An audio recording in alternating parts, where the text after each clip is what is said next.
Mga lolo't lola, handa na ba kayo? May napakagandang balita para sa lahat ng senior citizens. Kumpirmado na, ilalabas na ngayong Oktubre ang Universal Social Pension at may opisyal na schedule na inilabas ng DSWD. Alamin sa video na ito kung kailan, sino-sino ang makakatanggap at paano mo malalaman kung kasama ka sa listahan.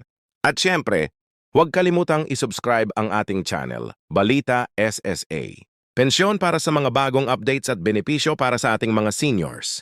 Ngayong Oktubre, isang bagong yugto ng tulong ang bubuksan para sa lahat ng senior citizens sa buong bansa, ang Universal Social Pension Program. Ito ay bahagi ng inisyatibo ng pamahalaan sa ilalim ng Department of Social Welfare and Development, DSWD, na layuning palawakin ang saklaw ng social pension upang masiguro na lahat ng matatanda may benepisyo, hindi lang ang mga kabilang sa mahihirap o indigent category. Ayon sa mga opisyal ng DSWD, ito ay isang malaking pagbabago sa sistema ng social protection sa bansa. Dati tanging mga indigent o walang pinagkukunan ng kita na seniors lamang ang nakatatanggap ng 500 kada buwan bilang Social Pension for Indigent Senior Citizens, SPISC. Ngunit sa ilalim ng Universal Social Pension, target ng gobyerno na palawakin ito para masakop ang lahat ng seniors, mayayaman man o mahirap bilang pagkilala sa kanilang ambag sa lipunan. Ngayong Oktubre 2025, inaasahan ng DSWD ang unang rollout ng programang ito kasabay ng testing at validation ng listahan ng mga qualified beneficiaries. Ayon sa opisyal na pahayag, ang mga senior citizens na rehistrado sa Office of Senior Citizens Affairs, OSCA, at may updated senior ID ang unang mabebenepisyuhan. Layunin ng programang ito na bigyan ng karagdagang financial support ang mga nakatatanda upang mapagaan ang gastusin sa araw-araw, lalo na sa mga gamot, pagkain at utilities.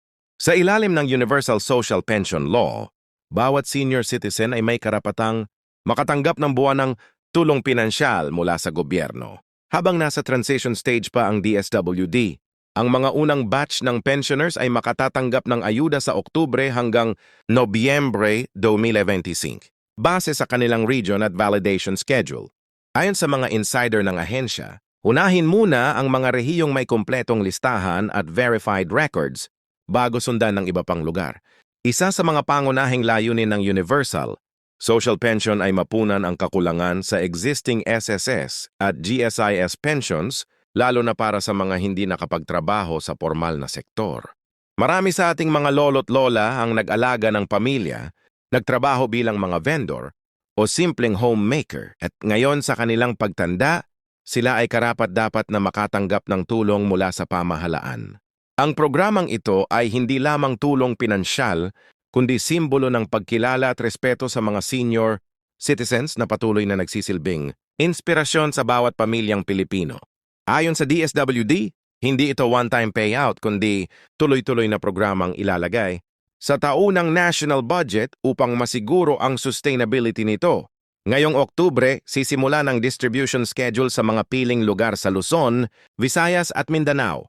Ang eksaktong petsa ay inaasahang ilalabas ng DSWD sa mga susunod na araw, kaya't mahalagang abangan ang opisyal na anunsyo upang malaman kung kailan matatanggap ng bawat rehiyon ng kanilang Universal Social Pension.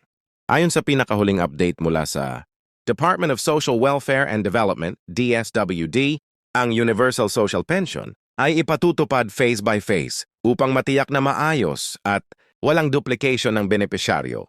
Ngayong Oktubre 2025, magsisimula ang unang batch ng distribution para sa mga validated at verified senior citizens sa buong bansa. Unang makatatanggap ng pensyon ang mga senior citizens na na-validate na ng DSWD sa pakikipagtulungan ng Office of the Senior Citizens Affairs, OSCA, at local government units, LGUs.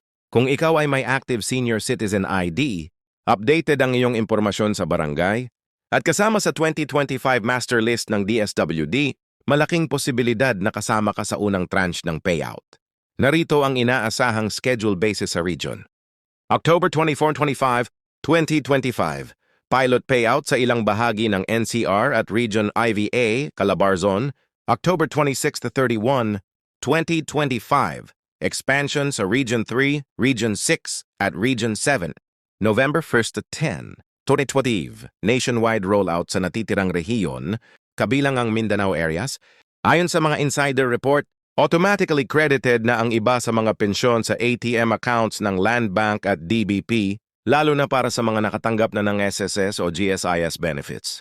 Para naman sa mga wala pang ATM, maglalagay ang DSWD ng payout centers sa mga barangay covered areas upang personal na ipamahagi ang tulong. Itandaan, kung ikaw ay dating benepisyaryo ng Social Pension for Indigent Seniors, SPISC, hindi mo kailangang mag-apply muli.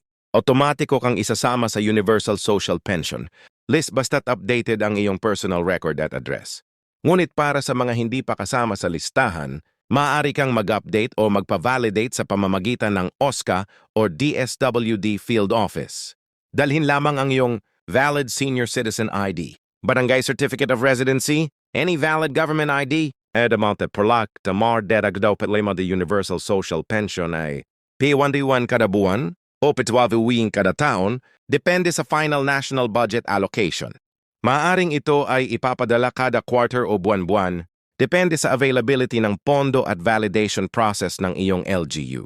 Ang DSWD ay naglabas din ng pahayag na hindi kailangang magbayad o kumuha ng middleman. Lahat ng benepisyo ay libre at direktang ibibigay sa mga kwalipikadong senior citizens.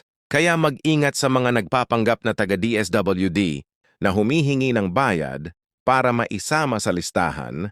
Ito ay modus lamang. Ang layunin ng pamahalaan ay tiyaking walang maiiwan at lahat ng seniors may akses sa karagdagang tulong pinansyal. Sa ilalim ng Universal Social Pension, bawat lolo't lola ay may dignidad at katiyakan na may kakampi sila sa kanilang pagtanda. Mga lolo't lola, sa lahat ng inyong sakripisyo at pagmamahal sa pamilya, panahon na upang kayo naman ang alagaan ng pamahalaan. Ang Universal Social Pension ay hindi lamang simpleng ayuda. Ito ay simbolo ng pagkilala sa inyong mga tao ng serbisyo, pagtitiyaga at malasakit sa lipunan. Ngayong Oktubre, habang papalapit ang schedule ng release, maraming senior citizens ang makakaramdam ng pag-asa at kaginhawaan. Hindi man malaki ang halagang 1,000 bawat buwan, ito ay malaking tulong para sa pang-araw-araw na gastusin, gamot, pagkain, at iba pang pangangailangan. At higit sa lahat, ito ay patunay na hindi nakalimutan ng gobyerno ang mga matatanda. Sa mga hindi pa kasama sa listahan, huwag mawalan ng pag-asa. May mga karagdagang validation at inclusion rounds na gagawin sa mga susunod na buwan. Kaya siguraduhin lang na updated ang iyong records sa OSCA or DSWD upang hindi ka mapag-iwanan. Tandaan, ang paghihintay ngayon ay daan sa katiyakan ng bukas. Ayon sa DSWD, layunin ng programang ito na maabot ang bawat senior citizen sa bawat sulok ng Pilipinas. Mula Batanes hanggang Tawi-Tawi, ang Universal Social Pension ay magiging tulay ng tulong, pag-asa at pagmamahal mula sa pamahalaan para sa ating mga nakatatanda. Kung ikaw ay isang anak o apo na nanonood nito, ipaalam mo sa iyong lolo at lola ang balitang ito. Tulungan mo silang magpa-update ng records upang siguradong makasama sa programang ito. Ang simpleng pagbabahagi mo ng video na ito ay maaaring magdala ng malaking tulong sa kanila.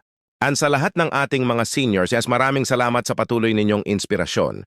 Kayo ang tunay na haligi ng ating mga tahanan at hindi kailanman mapapantayan ang inyong ambag sa bayan. Kaya sa pagtatapos ng video na ito, sana ay maibahagi ninyo sa iba ang magandang balitang ito. I-like, i-share at i-subscribe ang ating channel, Balita SSA Pension, ano pang palagi, kayong updated sa mga bagong benepisyo at programang para sa ating mga nakatatanda.